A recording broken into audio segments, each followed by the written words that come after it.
Salamlar, vaxtınız xeyir olsun. Biz bölüm 6-cı sinif Cəriyyəsinin kitabından bölüm 2.1 istiqamətlər mövzusuna izahına baxacağıq. Gəlin vaxt itirmədən dərsə keçək. Planda istifadə etmək və plan tərtib etmək üçün istiqamətləri müəyyən etmək vacibdir. İstiqamətləri müəyyən etmək üçün ilk növbədə üfüqi cəhətləri bilmək lazımdır. Üfüqi cəhət üfüq məhəllədə gözlə görünən açıq ərazidir. Üfüqün 4 əsas cəhəti vardır: şimal, cənub, şərq və qərb. Bura qədər oxuduq, gəlin mətəni daha yaxın təhlil edək. Dedik ki, planla istifadə etmək və plan tərtib etmək üçün istiqamətləri bilməliyik. İstiqamətləri də bilmək üçün biz üfüqün nə olduğunu bilməliyik. Yəni üfüqün nə olduğunu və üfüqün cəhətlərini bilməliyik. Üfüq dedik ki, məhəllədə gözlə görünən açıq ərazidir. Üfüqün 4 əsas cəhəti vardır: şimal, cənub, şərq və qərb. Bundan başqa dərsimizə davam edirik. Əsas cəhətlərdən başqa aralıq cəhətlər də vardır. Məsələn, şimal və şərq istiqamətlər arasında şimal-şərq adlanır. Daha sonra planda şimal, cənub istiqamətdə planın kənarında ox işarələri göstərilir. Oxun yuxarı ucu şimalı, aşağı ucu cənubu. Daha sonra sağ tərəfi şərqi, sol tərəfi isə qərbi göstərir. Əsas cəhətlər aşağıdakı kimi təsvir edilmişdir. Biz təsvirə keçmədən öncə gəlin biz azimutumuzu quraq və onun üzərində izah edəcəm mən sizə. Baxın, bu bizim olsun azimutumuz. Baxın, buradan çəkək.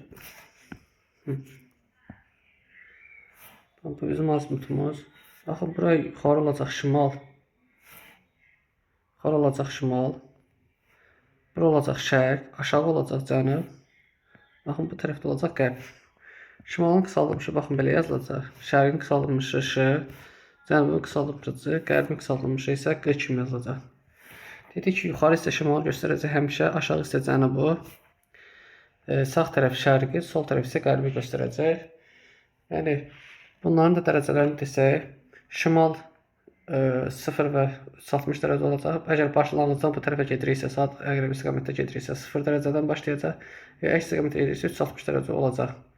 Daha sonra şərq olacaq 90 dərəcə, cənub olacaq 180 dərəcə, qərb olacaq bizdə 270 dərəcə. Bizdə kitabda deyildiyi kimi bunlar arasında da aralılar vardır. Məsəl üçün, baxın, kitabda da deyildiyi kimi şimal və şərq istiqamətlər arasında şimal-şərq adlanan ərazi vardır. Yəni, istiqamət vardır. Yəni, o istiqaməti biz deyək. Baxın, görürsünüz. Baxın, bu isə olacaq bizdə nə? Şimal, şərq olacaq. Görürsünüz. Bunun dərəcəsi də yəni 45 dərəcə olacaq. Görürsünüz, 90 dərəcəni tam ortadan bölür. Yəni 45 dərəcə olacaq. Eyni ilə cənub və şərq arasında olacaq nə? Cənub, şərq. Yəni, bura olacaq şimal-şərq. Hər ikisinin qısaldılmışını göstərəcək. Bura olacaq cənub-şərq. Olacaq burada 135 dərəcə. Sonra bura olacaq bizdə, baxın, bir hissə olacaq bizdə cənub-qərb. Yəni, birinci, baxın, aşağıdakı hissə yazılacaq cənub, daha sonra qərb hissə yazılacaq. Eyni qaydada burada cənub, daha sonra şərq yazılacaq. Daha sonra baxaq, şimal və qərb arasında birinci şimalı yazacaq şimal, daha sonra isə qərb. Yəni, bura oldu şimal, qərb. Yəni, 273 saniyədə biz 45 gəlsək, biz eləcək buranda dərəcə olacaq 315. Yəni, mən lövhə açım, lövhədə mən daha yaxşı göstərəcəm sizə. Baxın, burada mən azimutu qeyd edeyim. Baxın, bu bizim azimutumuzdur. Çəkirəm buradan.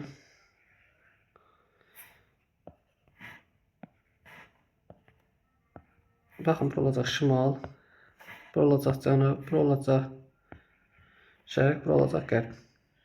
Şimal dedik, saat əqrəb istiqamətində gedəndə olacaq 0 dərəcə.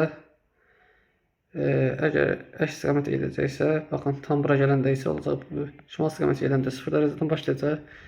Axırıncı dərəcəsi 360 dərəcə olacaq. Daha sonra şərqin dərəcəsi olacaq 90 dərəcə. Cənubun 180, qərbin isə olacaq dərəcəsi 270 dərəcə. Daha sonra bunlar arasında aralıq cəhətləri var. Aralıq cəhətləri də çəkək. Yəni aralı cəhətdə deyəndə ki, baxın burada şimal və şərqin arasında olacaq şimal-şərq. Dərəcəsi olacaq 45 dərəcə. Daha sonra baxın, cənub və şərqin arasında olacaq bizdə cənub-şərq. Olacaq dərəcəsi, yəni 45-45 artır. Baxın, bu istiqamət əqrəb istiqamətdə 45-45 artacaq hər birində. Yəni 90 üstə 45 gələndə eləyəcək 135 dərəcə. Yəni bu oldu 135 dərəcə. Daha sonra baxın, cənub və qərbin arasında cənub-qərb birləşəcək. Dərəcəsi olacaq bunun 180 üstə gələnsin eləyəcək 225 dərəcə. Və sonda isə şimal və qərbin arasında olacaq şimal-qərb. Dərəcəsi olacaq bizdə, bu olacaq bizdə 270 üzərinə 45 gələndə eləyəcək 15 dərəcə. Yəni bu oldu bizim azbutun dərəcələri. İndi isə gəlin dərsi davam eləyək. Gəlin sxemə baxaq. Buranı mən təmizləyim. Burada da göstərilib. Baxaq, buranı təmizləyim. Buranı təmizləyə bilərim.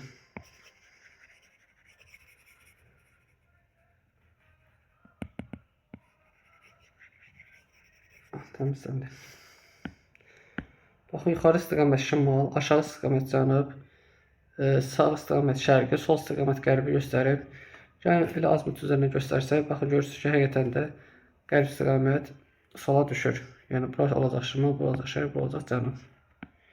Həmçinin şimalın əksi cənub, şərqin əksi isə qərbdir. Yəni, qərbin əksi də şərqdir, cənubun da əksi şimaldır. Bunu belə yadda saxlayın. Daha sonra bura baxın, aralı cəhətlərində göstərilir. Baxın, bura olacaq şimal-şərq. Fikir verirsə, şərq və şimal və şərqin arasında yerləşir. Bura oldu cənub-şərq. Bura olacaq şimal-qərb. Bura olacaq cənub-qərb. Yəni, azimut üzərində göstərsək bunu, biz qrafik üzərində göstərsək, baxın, belə olacaq. Həqiqətən də görürük ki, cənub və qərbin arasında yerləşir. Yəni, dərəcəsi olacaq bizdə 225 dərəcə. Yəni, buranın 225 olacaq. Daha sonra gəlin tapşırıqları yerinə yetirək. Səhifə 28-də plana əsasən müəyyən edin. Deyir ki, gəlin birinci tapşırıqları oxuyaq, ondan sonra planda yerinə yetirərik. Ticarət mərkəzi Tofiq Bəhramov adlı stadiondan hansı istiqamətdə yerləşir? Sənan evindən idman zalına getmək üçün hansı istiqamətdə hərəkət etməlidir? Gəlin bunları biz bildik artıq. Gəlin səhifə 28-ə qayıdaq. Baxın, buradır. Bizdən soruşur ki, Tofiq Bəhramovdan ticarət mərkəzinə qədər olan məsafənin hansı istiqamətdə yerləşdiyini soruşur. Baxın, biz azimutumuzu qoysaq, görürük ki, ticarət mərkəzi Tofiq Bəhramovdan şimalda yerləşir. Ona görə oldu bura şimal. Birincinin cavabı oldu şimal. İkinciyə baxaq. İkinci tapşırığımızda demişdik ki, Sənan getdiyi yolun azimutunu istəyir. Baxın, Sənan getdiyi yola baxsa, azimut quraq. Fikir versə, azimut quranda görür ki, sən hara gedir? Şimal qərbə gedir. Daha sonra təzədən yenə azimut quranda görürük ki, cənub qərbə gedir. Birinci oldu şimal-qərb. Sonra cənub-qərb. Daha sonra yenidən şimal-qərbə gedir. Daha sonra yenidən cənub-qərbə. Yenidən şimal-qərbə. Və eyni istiqamətdə baxın, fikir verirsə azimut qururam. Baxın, buradan azimuta qurdum. Fikir verirsə hansı istiqamətdə getdi? Cənub-qərbə getdi. Daha sonra isə bura gəldik və burada axırda isə baxaq, cənub istiqamətdə hərəkət elədi.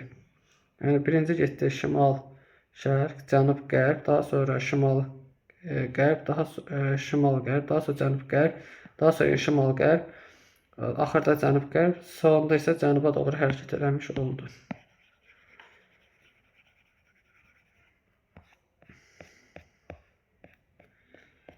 Yəni, tapşırıqlara daha diqqət edək. İkinci tapşırıq deyir ki, İbrahim şimal-şərq istiqamətə doğru 50 metr hərəkət edərək, sonra əks istiqamətə geri qayıtdı. Geri qayıtdı, hansı istiqamətdə hərəkət etdi? Baxın, şimal-şərq istiqamətimiz baxın buradır. Gəlin azimutumuzu quraq. Şimal-şərq istiqamətimiz baxın buradır. Baxın buradır. Yəni, İbrahim buradan bura gedir. Bu əks istiqamət hara gedəcək? Baxın, əks istiqamətə baxın buradır da. Yəni, olacaq nə? Baxın, İbrahimdən hansı istiqamət olacaq?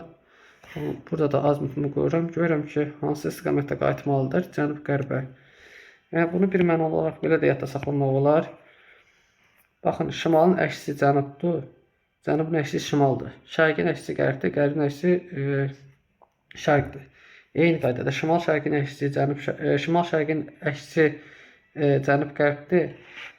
Cənub-şərqin əksi isə şimal-qərbdir. Yəni baxın, bunlar bir-birinə əksdir. Baxın, bunlar bir-birinə əksdir. Baxın, bunlar. Bir də bunlar bir-birinə əksdir. Eyni qaydada baxın, bunlar bir-birinə əksdir və bunlar bir-birinə əksdir. Yəni belə yadda saxlaya bilərsiniz. Vaxt oraya daha yaxşı bilinsin. Daha sonra 3-cü tapşırıq baxın, evdən məktəbə getmək üçün hansı istiqamətdə ardıcılığı müəyyən edin. Baxın, birinci fikir verirsə şərqə doğru hərəkət edir, yəni özü sağa doğru hərəkət edir, şərqə. Daha sonra üzü yuxarı qalxır. Fikir verirsə üzü şərqdən yuxarı qalxır, yəni şimal istiqamətdə hərəkət edir, yəni tam şimal deyil. Olacaq bu nə? Şimal-şərq. Yəni birinci oldu şərqə getdi, daha sonra isə şimal-şərqə getdi. Azimutumuzu da qursaq görürük ki, həqiqətən də şagirddir. O məktəbdən daha sonra evdən məktəbə, şərqə, daha sonra isə şimal-şərqə doğru hərəkət elədi. Daha sonra 4-cü tapşırıq baxaq. Səhifə 22-yə əsasən Türkiyənin Azərbaycanın hansı istiqamətdə yerləşdiyini tapın. Əslində bu dövlətlər mövzusunda, yəni Azərbaycan haqqında mövzuda Türkiyə bizdən cənub-qərb istiqamətdə verilir. Lakin biz daha sadə olsun deyənə Türkiyəni biz Azərbaycandan qərb istiqamətdə deyəcəyik. Yəni baxın, bu istiqamətdə olduğunu deyəcəyik. Yəni baxın, bu istiqamətdə olduğunu deyəcəyik, yəni qərb istiqamətdə olduğunu deyəcəyik. Amma belə tam dəqiq desək, Türkiyə Azərbaycandan cənub-qərb istiqamətdə sərhədimizi təşkil edir. Daha sonra mətnə davam eləyək. Səhər tezdən üzü gün çıxan tərəfdənsə şərq istiqamətinə baxmış olarsınız. Əllərinizi yəni açsanız arxanızda qərb, sağ tərəfinizdə cənub, sol tərəfinizdə şimal istiqamətlərində olacaq. Yəni bu günəşə nəzərən mövqe təyin etməkdir. Yəni günəş üzü çıxan tərəfə dayansa, şərq istiqamətə baxmış olarsınız. Əllərinizi açsanız arxanızda qərb, sağınızda cənub, solunuzda isə şimal istiqamətlər olacaq. Bu yolda günəşə olan nəzərən istiqaməti təyin et. Daha sonra baxaq, gecələr də üfüqə cəhətlər təyin etmək mümkündür. Bunun üçün də səmada iri və parlaq ulduzlardan biri olan qütb ulduzunu tapmaq lazımdır. Bu ulduz daim şimal qütbü üzərində göründüyü üçün şimal istiqaməti onu əsasən müəyyən etmək olur. Qütb ulduzu baxın budur. Daim şimal yarımkürəsində yerləşir və şimalı göstərir.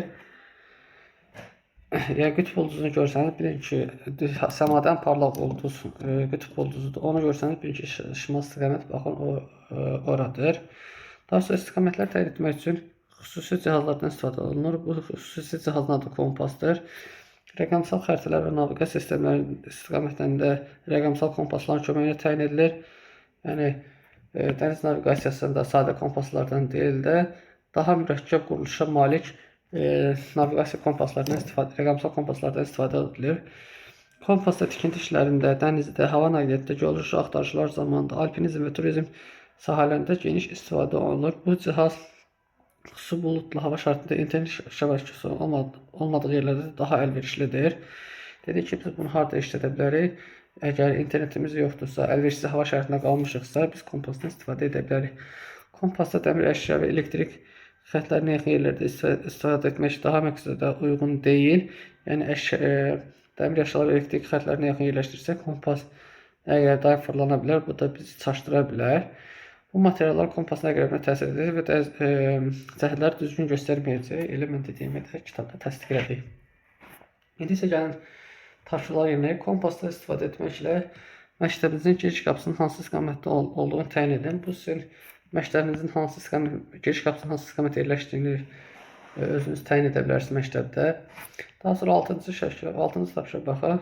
B şəklinə nəzər salınır. Yataq otağınızın pəncərəsi hansı istiqamətdə müəyyən edin. Məsəl üçün, mənim yataq otağımda pəncərə məndən şərqdə yerləşir. Sizdə bilmirəm hansı istiqamətdə yerləşəcək. Daha sonra 7-yə bax, qadar gedərkən qütb ulduzu sizdən sol tərəfdə görünür. Qatarın hərəkəti istiqaməti necə müəyyən etmək olar? Qatar üzü şərq tərəfə gedəcək. Sol tərəf birləşik qütb ulduzu şimalı göstərir. Sağ tərəf olacaq cənub. Ona görə də qatar dedik ki, şərqə doğru hərəkət edəcək. 8-ə baxaq. Qədim zamanlarda və müasir dövrlərdə istiqamətlər necə təyin olduğunu müzakirə edək. Qədim zamanlarda əsasən ağac kötüyünə, qarışqa yuvasına əsasən təyin edilirdi. Məsəl üçün, qarışqa yuvası girişi üzü şimala tərəf olurdu. Həmçinin ağac kötüklərinin üzərində mamırlar şimal istiqamətdə bitirdi. Siz bununla da təyin etmək mümkündür. 9-a baxaq. Deyək ki, yer şəklində təsvir edilen avtomobil hansı istiqamətə hərəkət edir və fikrinizi əsaslandırın. Fikir versə günəş sağ tərəfdədir, maşından sağ tərəfdə çıxır. Maşının sağ tərəfi olacaq şərq, sol tərəfi olacaq qərb, arxası olacaq cənub, qarşı tərəfi isə olacaq şimal istiqamətində. Yəni gün çıxan vaxtı maşını hərəkət edir. Yəni bilirik ki, günəş də sağdan çıxır, şərqdən çıxır. Ona görə maşının sağ hissəsi şərq, sol hissəsi qərb, arxa hissəsindən qabaq hissəsi getdiyi istiqamət isə şimal olacaq. 9-un da cavabı oldu. Maşını şimal istiqamətə hərəkət edir. Dərsimiz bu qədər. Videoları izləməyə, kanala abunə olmağı unutmayın. Gələn videolarda görüşəndə